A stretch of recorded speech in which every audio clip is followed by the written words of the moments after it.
A ideia desses resultados que a gente apresentou anteriormente era justamente para dar instrumentos, subsidiar, qualificar todo esse processo de coleta da percepção da mudança do clima e de adaptação baseada em ecossistema para os stakeholders da região. Então, toda aquela análise que a gente fez é para apresentar para a população e apresentar para vocês, né, que também são alvo dessa consulta. Olha só, os modelos climáticos estão apontando tal coisa, o que vocês acham, como que vocês enxergam esses dados, essas mudanças, os impactos dessa mudança, que é um dos pontos centrais dessa consultoria, né? Tentar gerar justamente um entendimento, de gerar um mapeamento do entendimento dessas mudanças do clima para a população local, para os stakeholders locais, para as pessoas que interessam, que vão utilizar esses produtos. Então, a gente realizou essa apresentação, ela vai apresentar o que foi feito, né? Ela está estruturada da seguinte forma: eu vou apresentar aqui uma orientação do trabalho uma orientação acerca desse trabalho de campo, né? Como é que a gente realizou. Opa, deu algum erro aqui. Também. Deu um corte aqui. O objetivo dessa atividade de consulta, a apresentação dos resultados. Eita, droga, desculpe. Aí a gente vai apresentar os resultados dessas consultas, né? Como a gente estruturou o brainstorm inicial, tentando fazer uma seleção rápida das ideias com todos os atores, o mapeamento da percepção e depois o levantamento das capacidades adaptativas e medidas de adaptação, e a gente vem para umas considerações finais. Qual foi o objetivo desse trabalho de campo? A ideia era avaliar o risco associado às ameaças climáticas atuais e futuras e as vulnerabilidades desses sistemas de interesse na região, através da construção de uma cadeia de causas e efeitos da mudança do clima. A gente tentou passar nesses debates quais que eram os objetivos desse trabalho, né, deixar bem claro para esses atores quais eram esses objetivos. Na sequência, a gente fez essa apresentação, a mesma que eu fiz para vocês, né, dessa questão das projeções do clima, dessas análises de projeção do clima. Quando dessa consulta, o produto estava um pouco diferente. Nesse produto final que vocês estão tendo acesso, as conclusões estão mais consolidadas. Num primeiro momento, a gente apresentou os dados um pouco mais soltos, que era o momento que era o estágio que estava o produto naquele momento, mas a gente fez com essa base.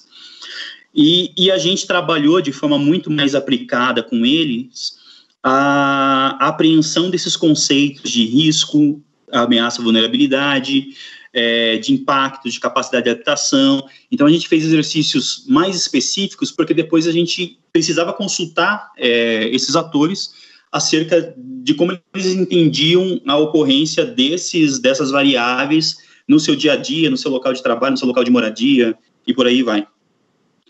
E a gente também estabeleceu, a partir disso, a conformação de uns grupos de trabalho, nessas metodologias clássicas de dividir o pessoal, separar em cada sala, para a gente tentar fazer uma leitura mais complexa desses fenômenos e potencializar o debate. Então, basicamente, o que se quer desse momento é fazer uma série de discussões para tentar entender melhor como essa comunidade, como essa população entende essas variáveis no seu território. Então, a gente quer entender, no ponto de vista da população, quais são as principais características das ameaças climáticas na região, quais os cenários de tendência climática mais prováveis, quais são as principais ameaças não climáticas ao desenvolvimento dos seus sistemas de interesse, né, dos seus sistemas socioecológicos de interesse, quais são os atores ou bens expostos a essas ameaças, que tipo de sensibilidade esses sistemas têm, né, inerentes a esse sistema, como esses atores são expostos, quais os impactos dessas mudanças no meu meio biofísico, no meu sistema socioeconômico, e principalmente também, né, qual a capacidade adaptativa desse meu sistema, para eu começar a pensar no próximo passo, e que medidas de adaptação eu vou poder tomar para fazer frente a essa mudança do clima.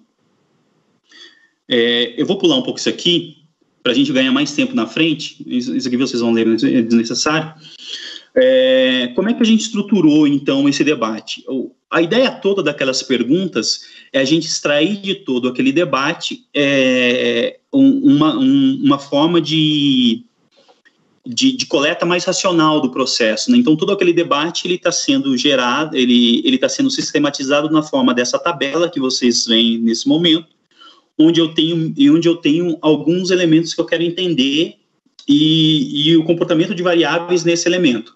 O primeiro ponto, como eu falei para vocês... Opa, eu aperto aqui o clique e ele vai. O primeiro ponto que eu quero entender é, para os stakeholders, quais são os sistemas centrais de interesse? Quais são os sistemas que eu vejo como mais frágeis à mudança do clima ou que teriam mais impactos sociais ou mais impactos ecológicos? Então, num primeiro momento, esses atores são convidados a fazer um brainstorm de quais são todos os sistemas de interesses que seriam interessantes a gente fazer análise. Após esse primeiro momento, a gente entra num debate de, agora que a gente detalhou 10, vamos escolher 2 para tentar entender. Então, a partir desse momento da escolha, eles começam a tentar ir entrando nesse preenchimento dessa tabela. No caso, foi por meio de cartelas, né? A gente fez aquela clássica organização de fazer o debate, organiza as ideias em cartelas, depois filtra, depois pactua. Então, eu quero entender, para cada sistema de interesse, quais as ameaças que ocorrem, ameaças atuais, ameaças futuras, ameaças não climáticas. Também é interessante a gente ter uma leitura sobre a questão das ameaças não climáticas. A questão do Valo Grande, por exemplo, surgiu em vários debates. A exposição, quais elementos desse sistema que eu escolhi estão expostos, o nível de vulnerabilidade, qual o nível de sensibilidade desses elementos e qual a capacidade atual de adaptação. Essa parte da capacidade atual de adaptação é sempre um arranjo muito, muito frágil para se ter alguma precisão, né, para se ter alguma afirmação. Como é que eu afirmo que esse sistema tem capacidade de aguentar determinado tipo de fenômeno? Então, realmente, é mais pela percepção individual e pela negociação que faz nesse jogo da pactuação entre os atores presentes no debate. E, por último, a questão dos impactos. Que tipo de impacto esse tipo de fenômeno que tipo de impacto decorre desse tipo de fenômeno, né? Tanto para a questão do meio ambiente biofísico, quanto para o meu sistema socioeconômico. Então, os atores foram convidados a tentar fazer foram convidados a fazer aquele debate, e daquele debate a gente trouxe as informações sistematizadas na forma dessa tabela. Essa tabela em si não foi apresentada para os atores, porque era uma coisa mais fluida, né? A gente apresentava o que queria se debater, e a parte da sistematização, na verdade, foi feito aqui dentro do escritório.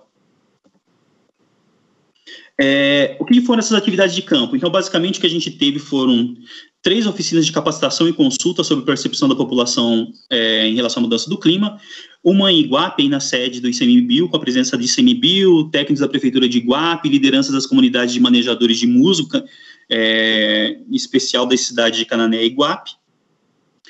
Uma outra oficina em Iguape, voltada especificamente para técnicos da Prefeitura Municipal.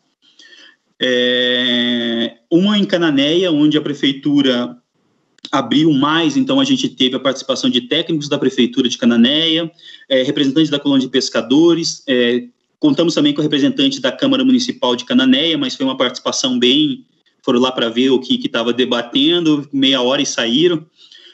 Técnicos da Fundação Florestal e do IPEC e pesquisadores da Unesp Registro. Além disso, também foi feita uma reunião técnica com a Prefeitura de Ilha Comprida e com a presença específica só de técnicos da Prefeitura.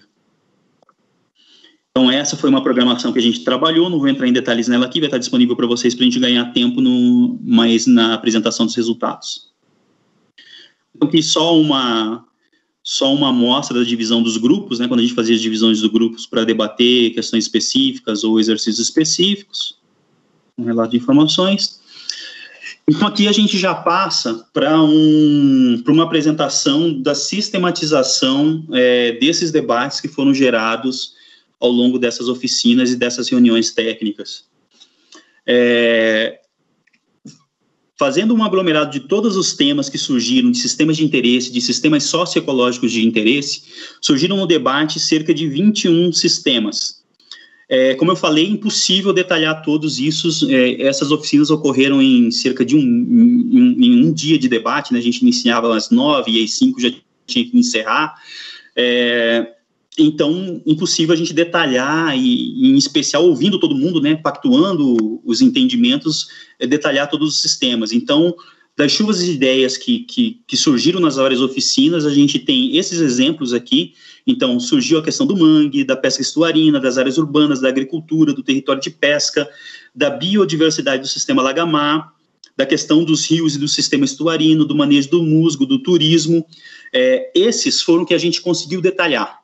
Então, alguns com repetição, né? Por exemplo, áreas urbanas surgiram em 2 debates, turismo surgiram em 2 debates, mas os atores tinham a liberdade de escolher quais os temas que eles entendiam como prioritários. Aqui a gente apresenta a síntese, mas alguns pontos surgiram em vários debates. Outros foram elencados, mas nenhum ator entendeu que seria o prioritário para ser detalhado, como, por exemplo, a questão das comunidades tradicionais, sistema das praias, extrativismo florestal, florestas, ecoturismo, produção agroflorestal, unidades de conservação, pesca artesanal, conectividade entre ecossistemas, maricultura, sistema de saúde e abastecimento de água. Então, o que a gente conseguiu ao longo desse debate foi sistematizar esses 9 primeiros, né? Mangue, pesca, áreas urbanas, agricultura, territórios, biodiversidade, rios e manejo de musgos.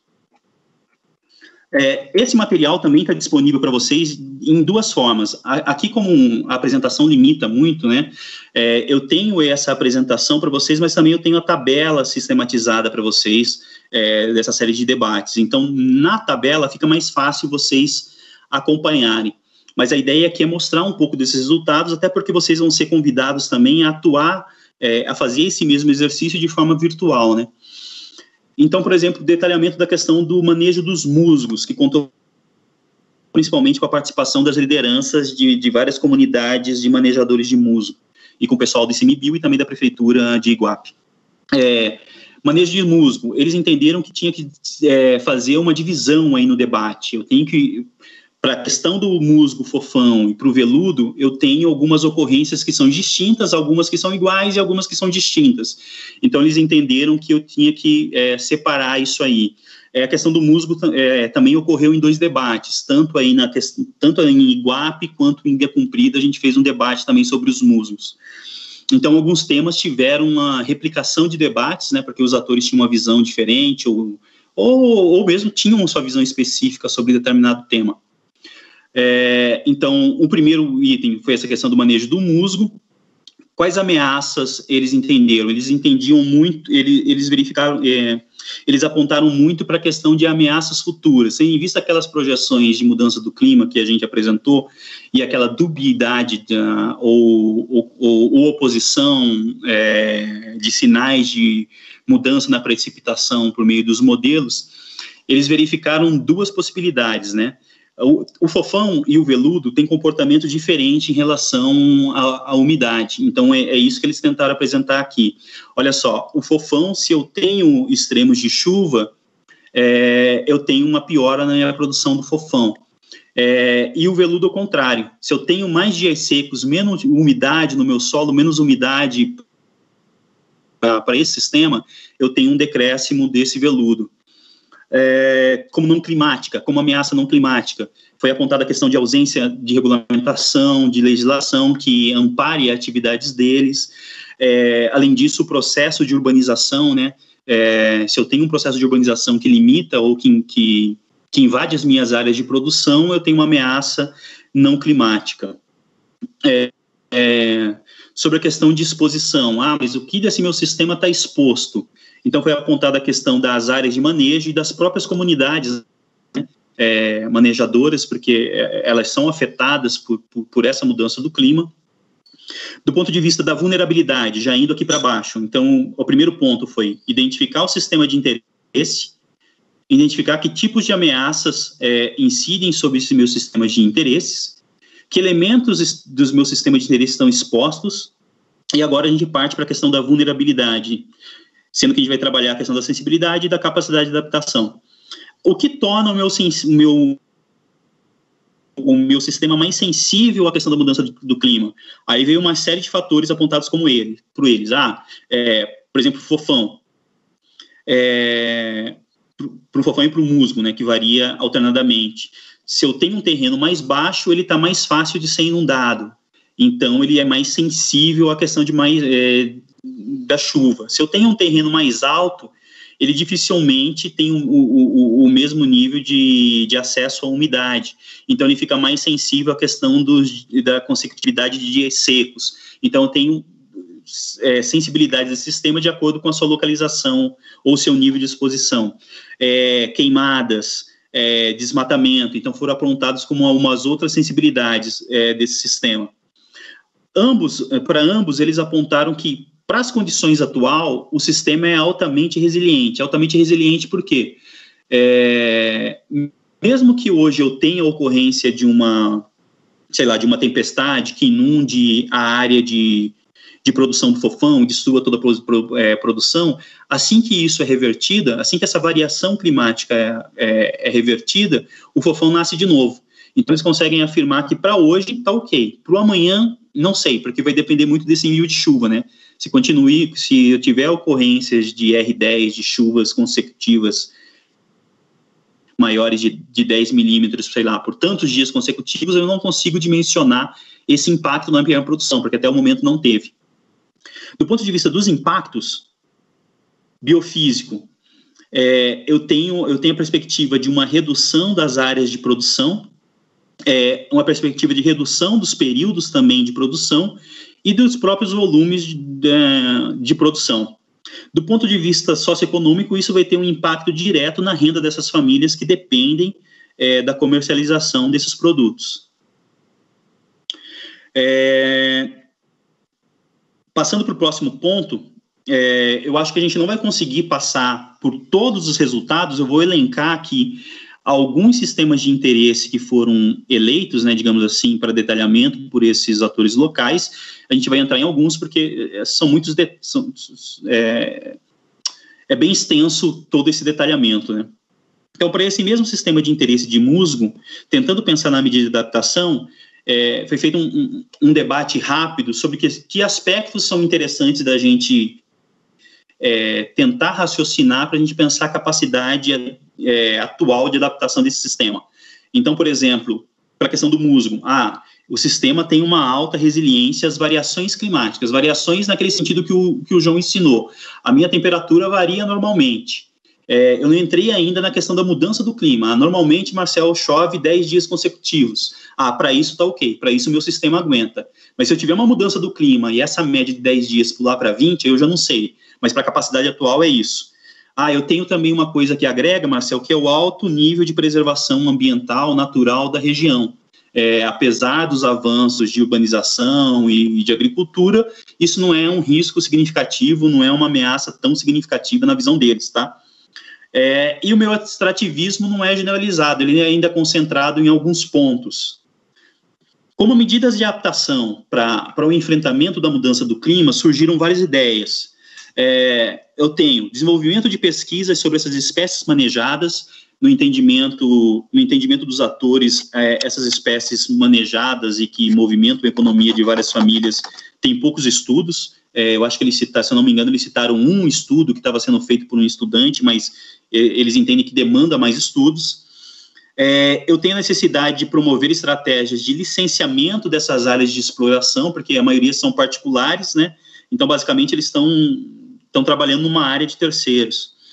Desenvolvimento de ações de ordenação desses extratores, né, de organização desses extratores, a reestruturação da cooperativa, né, da associação dos manejadores de musgo, desenvolvimento de ações de manutenção das áreas de extrativismo, né, a perspectiva de desenvolver estudos de mercado para novas espécies, porque se chegar à ocorrência de mudanças do clima que inviabilizem essa produção do fofão, essa produção de veludo, essa comunidade apontou que seria interessante já começar a pesquisar outras espécies a serem exploradas e que tenham mais resiliência a essa mudança do clima. Diversificação das espécies manejadas, né? Então eu estudo quais espécies têm mais apelo comercial, mais resistência à mudança do clima, e na sequência já começo a implantar esse modelo de diversificação da exploração. E também um outro ponto levantado como crítico é a questão da necessidade de desenvolver estratégias de venda e agregação de valor. Esse produtor, ele vende o musgo basicamente in natura, um terceiro faz determinado tipo de beneficiamento e isso vai para os polos urbanos para consumo por um preço muito mais alto, mas o produtor, que é a ponta local, acaba não vê ganho nenhum com essa agregação de valor. Deixa eu ver aqui. Turismo, vou pular para o turismo, tem vários, a gente não vai conseguir abordar todos, mas a gente demonstra alguns aqui para a gente conseguir fazer um debate, que é mais ou menos o que se espera desse exercício simulado com vocês. É claro que não vai ser com esse grau de detalhe, né, vocês vão estar sozinhos, mas minimamente a gente espera alguns apontamentos que possam ajudar a gente a entender alguns fenômenos aí. Do ponto de vista do sistema de interesse turismo, também surgiu em dois momentos. Então teve um grupo que discutiu e numa outra oficina também um grupo que discutia a questão do turismo. Então aqui a gente está trazendo a síntese desses dois grupos. Do ponto de vista de ameaças climáticas atuais, então eu já tenho uma questão do aumento do nível do mar e da diminuição do tempo de retorno dessas ressacas, né? Então teve até alguma discussão aí sobre essas ressacas, como é que a gente faz a projeção de como é que elas vão acontecer. Para esse fenômeno, se tem trabalhado muito com essa questão de tempo de retorno. Se uma ressaca que vinha de 10 em 10 anos, agora ela tem a perspectiva de acontecer de 5 em 5. Então, eles identificam que esse tempo de retorno dessas ressacas mais extremas, mais prejudiciais, está diminuindo. Então, cada vez mais está acontecendo. Alterações futuras. Essa questão do aumento do período chuvoso, do aumento do período dos dias secos consecutivos, como ameaça não climática, aumento do nível do mar, ausência de planejamento e infraestrutura do setor de turismo, precariedade da infraestrutura urbana, fragilidade na qualificação dos profissionais dos setores vinculados ao turismo, bem como ausência de estratégias de ecoturismo. Do ponto de vista de elementos expostos, eles elencaram a questão das praias e da infraestrutura e serviços de turismo. Em aspectos de vulnerabilidade, sensibilidade e capacidade de adaptação. Do ponto de vista da sensibilidade, os fatores que tornam esse meu sistema mais vulneráveis à mudança do clima, aos impactos da mudança do clima. Eu tenho a ausência da regulamentação das atividades turísticas, a pouca participação da sociedade civil no processo de construção e desenvolvimento desse setor, a baixa diversidade de atividades turísticas, né, tipo assim, é muito centrado, vinculado principalmente à questão de praia, tem pouca diversidade, a fragilidade da organização desse setor como um todo, a ausência de regulamentação e ocupação do uso do solo. Então eu tenho um uso do solo que fragiliza o potencial turístico da região, e ele foi entendido como de baixa capacidade de resiliência atual, tipo assim, já é um sistema que é frágil, já é um sistema com baixa capacidade de se adaptar. Impactos biofísicos.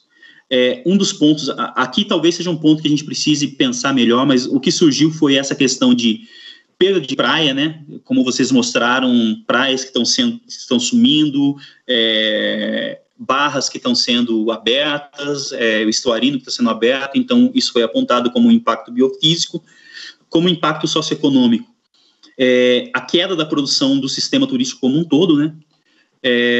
Mas também aqui veio um primeiro impacto positivo, né? Se eu tenho a perspectiva de aumento do período de dias secos, eu vou ter mais dias de sol, eu tenho um maior potencial de ter turista na região. Então também eu posso ter uma ampliação. Então eu posso ter também impactos positivos, eu posso ter uma ampliação do número de turistas na região por um período maior. Do ponto de vista ainda sobre a questão do... Aqui faltou a tabelinha, mas aqui onde eu estou falando da presença de ICs, é esse ponto aqui, ó, de aspectos a serem considerados para análise da capacidade atual da adaptação. Então, para esse ponto, faltou só o cabeçalho aqui, eles entendem que a gente tem que raciocinar em cima da presença de ICs, que isso facilita, digamos assim, a preservação dessas áreas e da manutenção do seu potencial de turismo, né? Da abertura que eu ainda tenho para a estruturação de novas iniciativas de turismo pautados em outras estratégias de comercialização, como turismo gastronômico, turismo ecológico, turismo rural, turismo de base comunitária. Então, eu tenho essa liberdade, esse espaço para crescer ainda.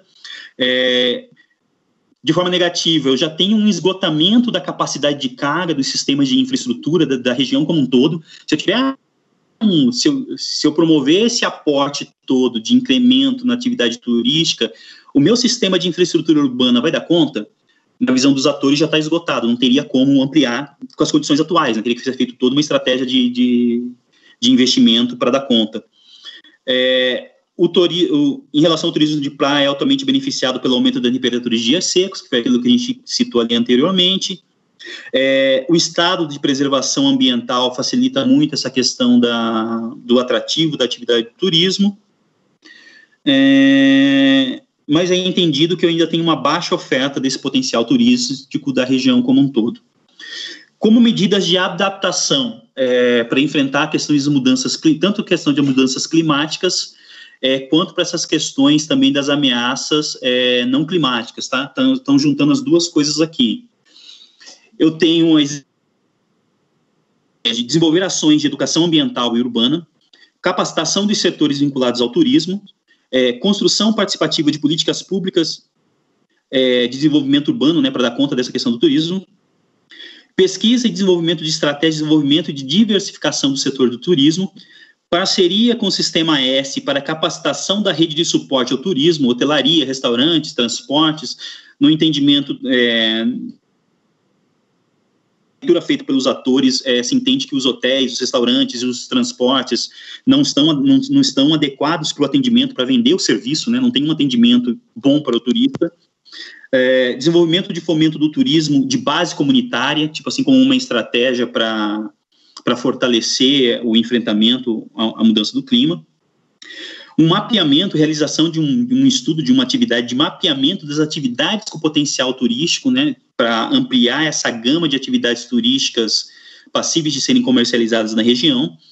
Implementação do ordenamento territorial, para tentar minimamente deixar a natureza preservada tal qual ela está no momento atual, ou até melhorar os pontos de conflito ou de impacto. Ordenamento e planejamento do turismo com respeito às características das capacidades locais, que vem aquela questão da capacidade de carga, ilha comprida, comporta quantas pessoas com a estrutura atual? 10 mil a mais no final de semana. É possível ampliar o meu sistema para receber 30? Quais os impactos disso? Não, então tem que se pensar esse ordenamento e planejamento de acordo com a minha capacidade de carga. Desenvolvimento de estratégias e ações para fortalecimento do turismo rural ecológico, planejamento da expansão das estruturas de suporte ao turista. Então, tem questões aqui que podem ser classificadas como baseadas em ecossistema e outras questões que são infraestrutura cinza pesada mesmo. Marcel, a gente tem mais 5 minutos. Vou botar só mais um exemplo. Então, a gente fez esse detalhamento para aqueles 9 modelos que eu gerei para vocês, né? Mangue, vou citar um de mangue rapidamente aqui. Porque foram 2 ali de atividades mais comerciais, vamos botar um vinculado a questões naturais. Então, o mangue surgiu, foi pauta de um debate apenas. Quais ameaças a gente foram entendidas como ao qual o mangue estaria exposto, né? Aí foi feita uma dobradinha, que eles entendem que são as ameaças atuais, mas que também têm tendências de se complicarem no futuro.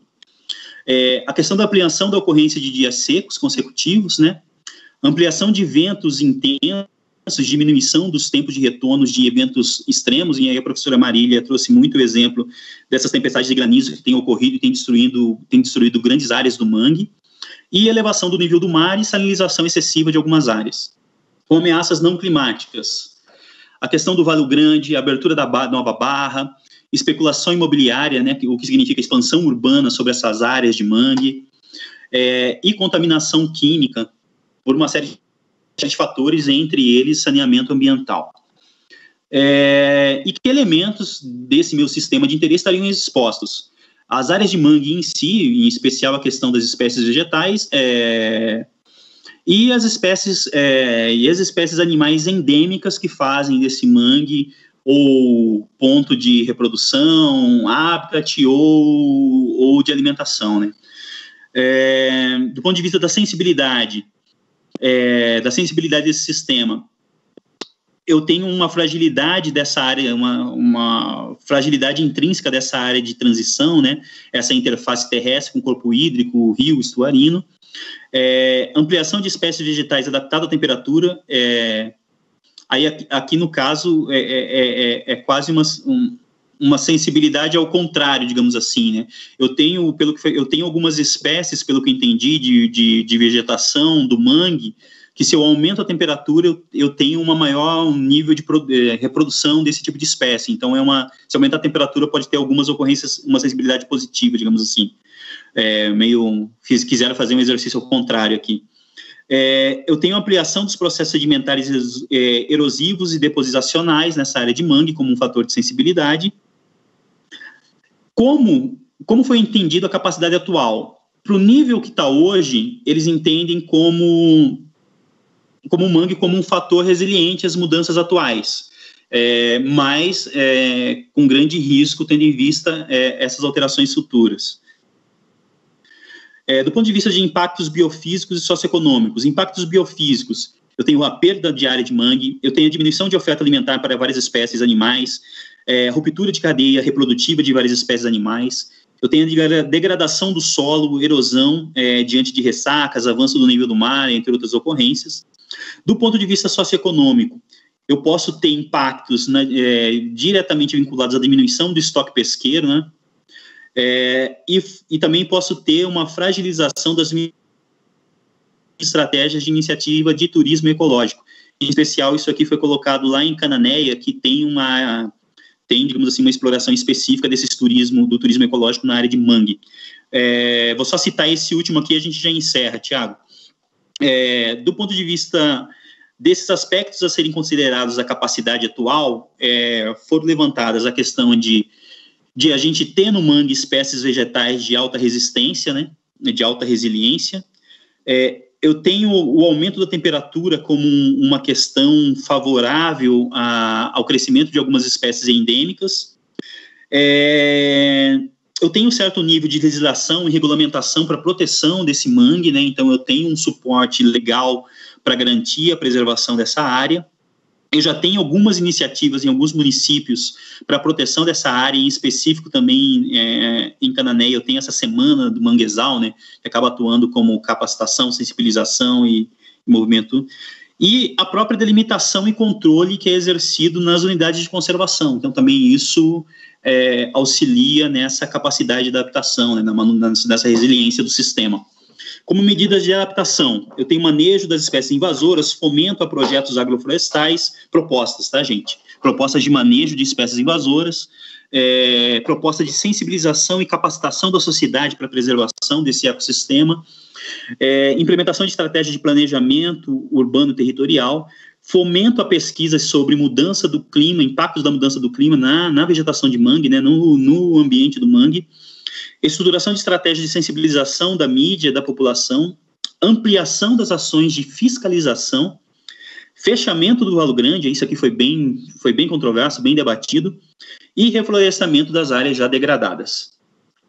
Esse vai ser o último exemplo, assim, a gente tem um exemplo do que foi feito para cada um das questões, né? Só como consideração final, é interessante a gente ter a noção aqui que, primeiro que esses debates também beberam muito daquelas projeções da mudança do clima que a gente apresentou para vocês aqui, que vocês vão ter também para trabalhar. Então, os atores dialogaram muito, as experiências próprias com a perspectiva de o que a ciência está apontando de sinais de mudança do clima. Essas tabelas são percepção dos atores locais, né, e também fruto da negociação. Às vezes surgia uma tela, como que eu vou falar? Uma cartela, e no debate essa cartela saía ou mudava para chegar nesse arranjo entre os atores locais.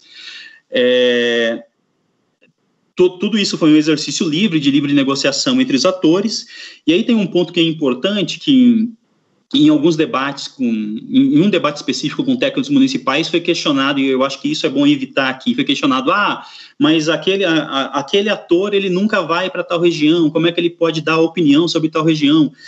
O exercício, ele funciona da maneira livre, então a nossa função foi trazer a percepção desses atores e não questionar a propriedade desse ator em termos de entendimento daquele território, por isso é uma consulta aberta. Então, essa visão desses atores não necessariamente bate entre todos, né? Mas o interessante é essa construção coletiva acerca dessa perspectiva social da mudança do clima e das medidas de adaptação. Bom, é isso, gente, fecho aqui, já passou um pouco do tempo aí, tentei correr para não tomar mais tempo.